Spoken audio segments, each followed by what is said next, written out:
Hello la famille, j'espère que vous allez bien. Voilà, on se retrouve aujourd'hui pour une nouvelle vidéo.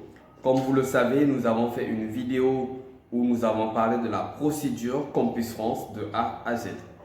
Dans cette première partie, nous avons parlé de tout ce qui concerne Campus France, de tout ce qui concerne la pré-inscription. Bien entendu, comment intégrer les universités en France ou encore comment avoir des acceptations. Dans cette deuxième partie, nous allons parler de la partie consulaire, c'est-à-dire la demande de visa pour tous les étudiants tout simplement. Sans pourtant tarder, on se retrouve à tout de suite. Hello, voilà, on se retrouve à nouveau dans cette deuxième partie. Alors déjà pour ceux qui n'ont pas suivi la première partie, je vous invite d'aller dans mes vidéos. Vous allez voir la démarche Campus France de A à Z première partie. Ça vous permettra de comprendre de quoi nous parlons dans cette deuxième partie. Donc merci de le suivre. Ça vous permettra de vous préparer pour cette partie tout simplement. Après avoir suivi cette partie, vous revenez dans la deuxième partie. D'accord? Alors, bref, ce qu'il faut savoir dans cette partie, nous l'avons dit dans la première partie. Après avoir reçu la prescription Campus France, nous avons un mail de fin de procédure et nous sommes invités à prendre un rendez-vous auprès de l'ambassade ou encore auprès de VFS. Dans d'autres pays, ce n'est pas à vous de prendre un rendez-vous. VFS ou encore l'ambassade vous contactent pour vous fixer un rendez-vous. Maintenant, de grâce, n'attendez surtout pas ce rendez-vous pour pouvoir préparer votre documentation. N'attendez pas ce rendez-vous pour pouvoir préparer tout ce qui est document pour votre demande de visa. Parce que sinon, vous allez vous retrouver stressé. C'est-à-dire que vous avez 2 jours de votre date de dépôt. Vous n'avez pas tout le dossier complet. Je vous rassure que ça stresse. Donc, préparez-vous en avance, s'il vous plaît. Donc, dans cette partie, ce que vous devez retenir, c'est que cette partie est présentée en 4 parties. Alors, la première partie, c'est la partie identité. La deuxième partie, c'est la partie études.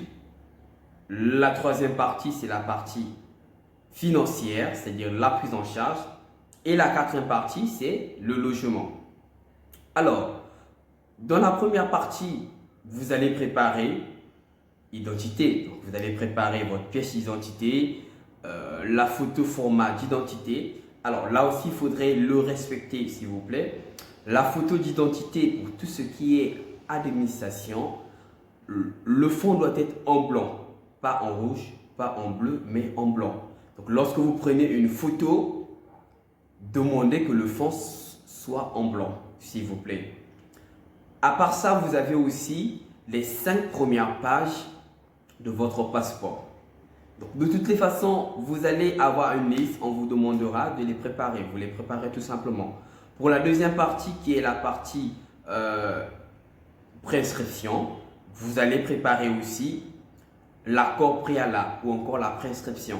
Donc, si vous vous rappelez, dans la première partie, nous avons dit, après avoir confirmé le dernier choix, on vous envoie, donc Campus France vous envoie l'accord préalable, qui est la prescription. Donc, vous allez la préparer aussi, bien entendu. Et pour la troisième partie, nous avons la prise en charge. Alors, ce qu'il faut retenir, c'est une partie qui est très importante. C'est une partie qui contribue à l'obtention de votre visa. Parce que c'est ce qui va prouver à l'ambassade qu'une fois en France, vous êtes capable de payer vos études, vous êtes capable de payer votre logement et aussi vous êtes capable de quoi, d'avoir de quoi vous nourrir tout simplement. D'accord? Donc elle est très importante et je vous rassure qu'il y a beaucoup d'étudiants qui stressent sur cette partie-là. Alors qu'est-ce qu'il faut fournir? Déjà, il faudrait comprendre dans la prise en charge, elle peut être présentée en 2 manières. La première manière, si vous voulez, c'est l'AVI. L'AVI, c'est-à-dire que vous allez mettre dans un compte bancaire 5 millions. Et après, la banque va faire l'AVI, qui veut dire que voilà, ils vont faire un virement tout le mois tous les mois, voilà, de 615 euros. D'accord? Donc vous allez mettre un montant dans ce compte-là, 5 millions au moins. Ça vous permettra de justifier les moyens demandés par Campus France. Et la deuxième manière, c'est si vous avez un garant en France, c'est-à-dire vous pouvez avoir un oncle en France, un beau-frère en France, un frère en France qui travaille, qui a un bon salaire, il peut vous prendre en charge. Dans ce cas-là, vous n'êtes pas obligé de bloquer les 5 millions. Vous n'êtes pas obligé de mettre des sous, un montant donné dans un compte bancaire. Ce dernier, c'est-à-dire ce garant, la personne que vous connaissez en France, va juste vous fournir ces 3 derniers bulletins de salaire. Il va vous fournir l'avis d'imposition, c'est pour voir s'il paye ses impôts.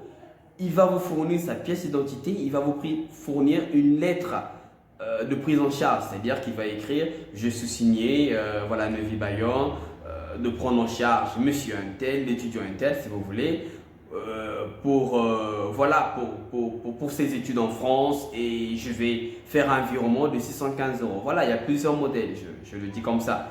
Donc, qui va vous virer tous les mois 615 euros. Tout simplement, dans d'autres pays, on vous demande aussi les relevés bancaires. Donc, avec ces deux manières, si vous pensez que vous êtes capable de bloquer les 5 millions, bloquez les 5 millions, tout simplement. Si vous pensez que vous avez quelqu'un en France qui travaille, qui a un contrat CDI, qui a un bon contrat, qui est bien payé, qui n'a pas assez de charges, prenez-lui comme ton garant, ça lui permettra tout simplement de mentionner que vous allez avoir 615 euros tous les mois. D'accord?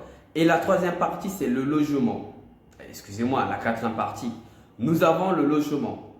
Et dans le logement aussi, comme je l'ai dit, cette partie contribue à l'obtention aussi de votre visa. Dans la mesure où vous ne pouvez pas voyager et que vous n'avez pas un lieu où habiter. D'accord? Alors là aussi, nous pouvons le séparer, si vous voulez, en trois parties. La première, c'est les logements universitaires, les CROUS. C'est-à-dire que vous allez faire, avant de voyager, vous allez faire une demande de logement dans la ville où vous êtes accepté. D'accord? Si vous êtes accepté, vous allez fournir l'attestation de réservation. Tout simplement, que vous avez réservé votre chambre et autres. D'accord? Donc, je vais vous mettre le lien dans la vidéo en description. Ça vous permettra de voir comment ça se passe. Et à part ça, vous avez aussi des logements dans les particuliers. Alors, les logements dans les particuliers, ce sont des personnes, des Français ou encore, voilà, en tout cas des personnes qui ont des logements d'étudiants, qui ont des logements à louer tout simplement. Donc, en ce moment-là, vous allez contacter le bailleur, vous allez parler de la réglementation, vous allez parler du montant, il va vous montrer sûrement les photos, si la chambre vous convient, il va signer un contrat, il vous l'envoie et vous signez aussi. Donc, c'est un contrat de bail, c'est un contrat sur votre nom, un contrat de location sur votre nom. Si vous avez aussi quelqu'un en France, parce qu'il y a des bailleurs qui obligent que vous puissiez avoir quelqu'un en France pour faire la visite et signer. Dans ce cas-là, si vous avez un frère, quelqu'un en France, demandez-lui de faire la visite pour vous, tout simplement. Et le bailleur signe, il vous envoie, vous signez, tout simplement. D'accord? Donc, c'est assez simple. Et vous prenez votre contrat de bail, vous le mettez dans votre dossier et hop, voilà, c'est tout en fait. Vous le mettez dans le dossier. Si vous avez aussi d'autres papiers à compléter, ça ne manque pas. C'est-à-dire peut-être la pièce d'identité de votre bailleur ou peut-être l'assurance, si vous avez pris l'assurance, on ne sait jamais. Vous mettez aussi. Donc ça aussi, ça fournit une partie pour le logement. Ou à part ça, si cette possibilité, vous n'en avez pas parce qu'il faudrait se payer un mois de caution, le mois en cours, la garantie et autres. Donc, si ce n'est pas possible pour vous et que vous savez que vous avez aussi quelqu'un en France, vous avez quelqu'un qui vit dans la même ville où vous êtes accepté et que sa chambre ou encore son logement est assez grand pour héberger quelqu'un, ce dernier pourra vous faire une attestation d'hébergement, tout simplement. C'est-à-dire qu'il va fournir une lettre où il dira qu'il va vous loger pour l'année scolaire, tout simplement. Ou encore, voilà, il va vous faire cette lettre-là. Cette lettre-là, il va accompagner la lettre d'une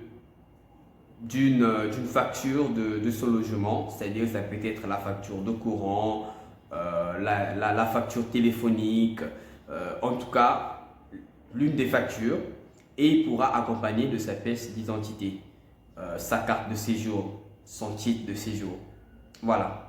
Donc, vous avez ça. Et là, vous avez constitué votre document, votre documentation pour le visa. Et après avoir fait ça, vous déposez, vous allez le jour de votre rendez-vous, vous déposez et après, il faudrait, bien entendu, pour le dépôt, il y a des frais. Il y a des frais de dépôt de visa. Pour le Congo, je pense que c'est 60 000, quelque chose comme ça. Pour le Sénégal, c'est 62 000 ou 52 000, je ne me rappelle plus. En tout cas, c'est 52 200, voilà, pour le Sénégal.